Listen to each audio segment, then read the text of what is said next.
باہر سیکیورٹی پہ تعینات جو گارڈ تھا اس سے بندوق لی اور اس سے اپنے آپ کو انہوں نے شوٹ کر دیا. کسی نے اڑا دیا، اس نے خودکشی کی. اللہ نے واسطے شہید ہے. اپنے آپ کو انہوں نے شوٹ کر دیا. شہید ہے.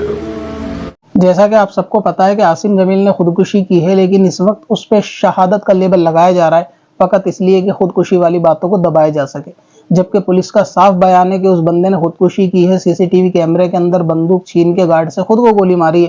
کسی نے کوئی مرڈر نہیں کیا، لیکن اب یہ اڑائی جا رہی ہے کہ اس نے اس کو شہید ہوا ہے وہ، حالانکہ کوئی ایف آئی آر کوئی ایسا معاملہ نہیں ہے. مسئلہ یہ ہے کہ موت کا آنا تو جیسا جس کی لکھی ہے ویسی آئے گی، اس میں مولانا طارق جمیل کا کوئی قصور نہیں ہے. لیکن دقت یہ ہے کہ شریعت کو تبدیل نہیں کرنا چاہیے اپنی ذاتی مسئلے کے لیے. کوئی اور کرتا ہے قرآن خوانی تو وہ بدعت ہو جاتی ہے، ناجائز ہوتی ہے. خود کے لیے کرو تو ثواب ہوتی ہے. کوئی اور سوسائڈ کرے تو وہ خودکشی ہے، حرام ہوتے، لیکن کوئی خود کا کرے تو اس پہ شہید ہونے کا لیول لگایا جاتا ہے. اور آج کل تو خواب بھی بیان کیا جا رہا ہے کہ وہ جنت میں پہنچ گیا، فلاں شخص نے دیکھا، اللہ تعالیٰ نے اس کو اور مجھے بخش دیا. اس طریقے کی باتیں تو اپنی ذاتی مقصد کے لیے دین کو تبدیل نہیں کرنا چاہیے.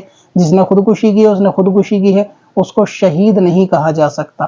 لہٰذا آپ لوگ ان کی مکاریوں سے ساودھان رہیں، سترک رہیں.